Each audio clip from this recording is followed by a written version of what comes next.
Cold के बाद आज बैक पेन एक कॉमन बीमारी बन गया है जो हर दूसरे या तीसरे आदमी को सामान्य रूप से पाया जाने लगा है। इस बैक पेन के साथ आज की दुनिया में लोगों ने जीना सीख ही लिया है, इसे एक आम बीमारी मान लिया है।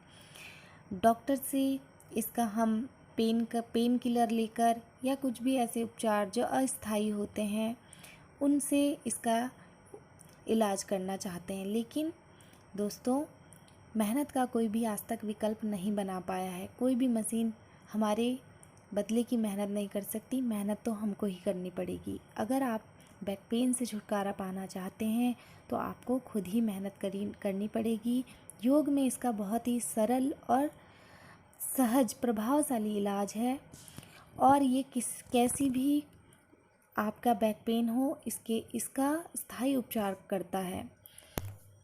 कुछ ही दिनों में, सप्ताहों में नियमित इसके अभ्यास से आपकी रीढ़ की जो विकृति है वो ठीक हो जाती है। कितना ही पेन हो, योग में इसका बहुत ही प्रभावी उपचार है। स्लिप डिस्क या साइटिका, किसी भी प्रकार का पेट दर्द हो, इसके नियमित अभ्यास से कई रोगियों ने इससे लाभ पाया है। और ये मैं नहीं कह रही हूँ, ये हमारे बहुत बड़े बड़े डॉक्टर स्वामी कर्मानंद रोग और योग जिन्होंने लिखी है बुक, उन्होंने कई रोगियों पर इसका ट्रीटमेंट किया है। किसी भी प्रकार का, जैसे कि आप इमेज में देख रहे हैं, स्पाइन पर जिस भी जगह पेन हो उसमें ये प्रभावशाली उपचार करता है और इस पर आप बिल्कुल यकीन रखें, बस मेहनत करते जाएं।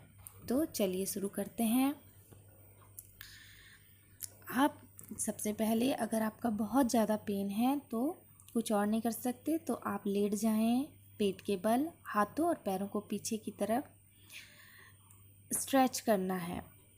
हमारी जीवन शैली में आजकल हम बिल्कुल एक्सरसाइज नहीं कर पाते, स्ट्रेचिंग नहीं कर पाते, तो बैक में लचीलेपन की कमी हो जाती है। उसके लिए ये बहुत प्रभावी है। अब दोनों पैरों को फैला लीजिए, हाथों को ठोड़ी के नीचे रख दीजिए और कोहनियों के बीच में गैप हो।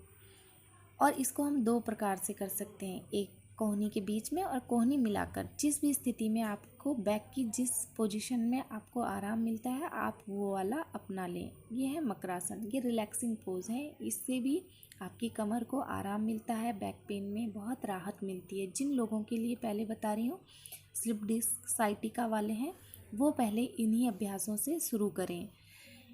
इस आसन में हाथों को अपने सर के ऊपर रखें और लेट जाएं, पैरों को पीछे, लंबा सांस लेते रहें, छोड़ते रहें, बैक को पूरा रिलैक्स। अब ये है बालासन। इसमें सोने का, आप सो भी सकते हैं रेस्ट करने के लिए। ये हाथों को मुंह के नीचे, पैरों को छाती तक लेकर आएंगे। ऐसा ही आप दूसरी साइड से भी करेंगे, दोनों तरफ से। और अगर आप चाहें तो पैर के नीचे पिलो भी रख सकते हैं। इससे बहुत ही आपकी बैक को रिलैक्स मिलेगा, सपोर्ट मिलेगा और ये विश्राम के लिए बहुत ही अच्छे हैं।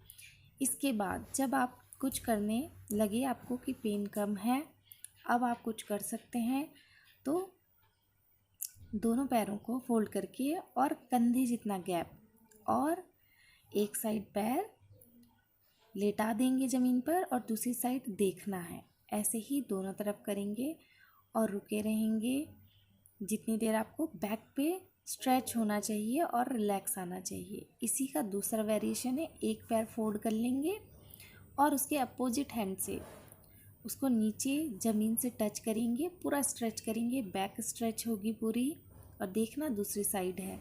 ऐसा ही हम दूसरे पैर से भी रिपीट करेंगे।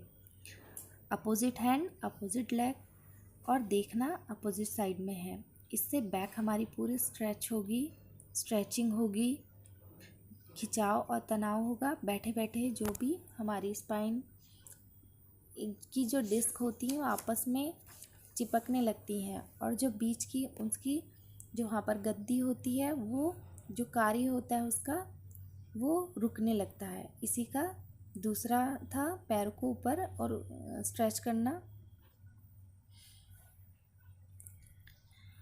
इसमें गर्दन नहीं उठानी है और नॉर्मल ब्रीदिंग, करनी है। पैर को दूसरे पैर के घुटने के पास ला के रखना है। इसी तरह के हम दूसरी साइड से रिपीट करेंगे। घुटने के ऊपर रखेंगे, दोनों हाथों से होल्ड करना है घुटने को और छाती की तरफ लेकर आना है। जितना ला सकते हैं आप, ज़्यादा खींचना नहीं है, आराम से और रिलैक्स। जितनी देर आपको अच्छा लगे उतनी देर आप रुक सकते हैं। मैं आपको जल्दी जल्दी भी बता सकती हूँ।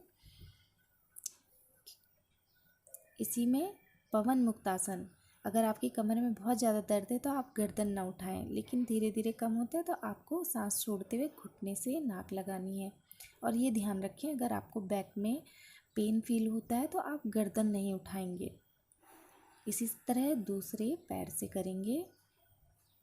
सांस छोड़ते हुए इसमें गर्दन ऊपर लानी है, लेकिन ध्यान रखेंगे अपनी कमर की स्थिति को देखते हुए, आपको कितना पेन है तो आप कमर को ऊपर ना लाएं। लेकिन मैंने फाइनल पोज आपको बता दी है। इसी में दोनों घुटनों को आप छाती से लगाने का प्रयास करें। अगर आपकी बैक में, जैसा मैंने पहले बताया, बहुत पेन है तो आप गर्दन ना उठाएं, गर्दन को नीचे रहने दें, केवल पैरों को छाती से लगाने की कोशिश करें। ये दोनों कंडीशन आपकी बैक की पोजीशन पर डिपेंड करती है कि आपको कितना पेन है। अगर आपको रिलैक्स लगेगा, तो आपको खुद ही पता चल जाएगा ऊपर आने का। अगर आपको रिलैक्स लगता है तो आप आसानी से इसको कर सकते हैं। आइए करते हैं भुजंगासन। हाफ भुजंगासन करेंगे, सांस भरते हुए ऊपर। जितना आप जा सकते हैं उतना जाएंगे। इसको 5-5 बार रिपीट करना है। सांस भरते हुए ऊपर, सांस छोड़ते हुए नीचे। इससे आपकी जो वर्टिब्रास हैं धीरे धीरे फ्लेक्सिबल होने लगेंगी, स्ट्रेच होंगी और उनके बीच में गैप मेंटेन होगा। जो हमारी वर्टिब्रास के बीच में, इसको फुल करेंगे। अब छाती के पास लाते हुए हाथों को और सांस भरते हुए ऊपर उठा देंगे। मैं आपको बता रही थी कि जो हमारी स्पाइन के बीच में जो गद्दियाँ होती हैं वो हमारे शरीर को झटकों से बचाने के लिए होती हैं, कि कोई भी झटका लगे तो हमारा शरीर संतुलित रहे। लेकिन जैसे हम बैठे बैठे बहुत कुछ स्ट्रेचिंग नहीं करते हैं, यह सर्पासन, सांस भरते हुए स्ट्रेच करेंगे पूरा। तो हम लाइफ स्टाइल अगर हमारा ऐसा हो जाता है तो उनकी स्थिति ख़राब होने लगती है, वो आपस में जुड़ने लगती हैं और जो कार्य उनको करना था वो नहीं हो पाता है और पीठ में दर्द बना रहता है। ये पूरी स्पाइन की ऊपर से लेकर नीचे तक किसी भी जगह पर हो जाता है, लेकिन मिडिल वाला ज़्यादा फील होता है लोगों को। इसमें अल्टरनेट हैंड और लेग्स, इसकी स्थिति पहले मैं बता रही हूँ कि हाथ पीछे रख के भी आप कर सकते हैं और दोनों हाथ पैरों से रिपीट करेंगे और दूसरी तरीके से भी इसको कर सकते हैं। अगर आपसे ऐसे करने में दिक्कत है तो आप अपने हाथों को आगे करते हुए भी कर सकते हैं इस आसन को। यह है शलभासन।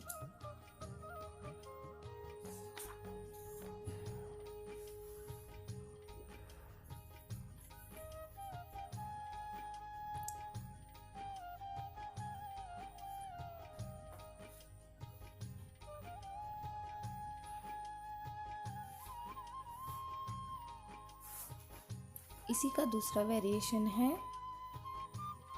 इसमें दोनों हाथों को थाइस के नीचे और एक एक करके पैर को ऊपर उठाएंगे जितना उठता है, लेकिन हमें बैक को ट्विस्ट नहीं करना, सीधा सीधा उठाना है। इसमें जब आप धीरे धीरे प्रैक्टिस करेंगे तो दोनों पैरों को भी धीरे धीरे उठाएं, लेकिन आप ध्यान रखिए अपनी बैक की कंडीशन के हिसाब से जब उठा सकते हैं तो धीरे धीरे अभ्यास को बढ़ाना है। और अधो आसन में रिलैक्स करना है हर पोज के बाद, जैसे ये मैंने किया। आगे स्ट्रेच, जब आप 5 बार रिपीट कर लें तो इस पोज को हर पोज के बाद करते रहें। यह कैट पोज। अपने दोनों हाथ जो है कंधे के सामने रखें, हाथों को ज़्यादा दूर ना ले जाएं। सांस भरते हुए ऊपर और सांस छोड़ते हुए ठोड़ी को नीचे लगाएंगे अपनी गर्दन से। जो हमारे बीच में जहाँ थायराइड ग्लैंड होती है वहाँ पर ठोड़ी को लगाना है। सांस भरते हुए ऊपर,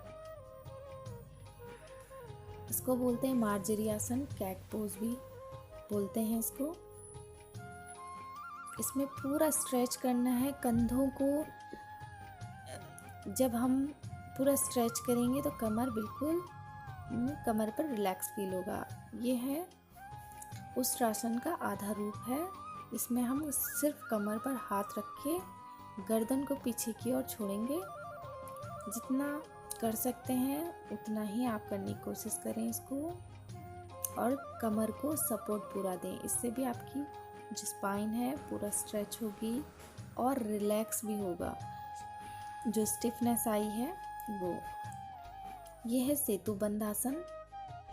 इसके बाद जैसे जैसे आप, ये डाउनवर्ड डॉग है, जैसे जैसे आपकी कमर खुलती रहेगी आप इनको प्रैक्टिस करें। ये त्रिकोण आसन,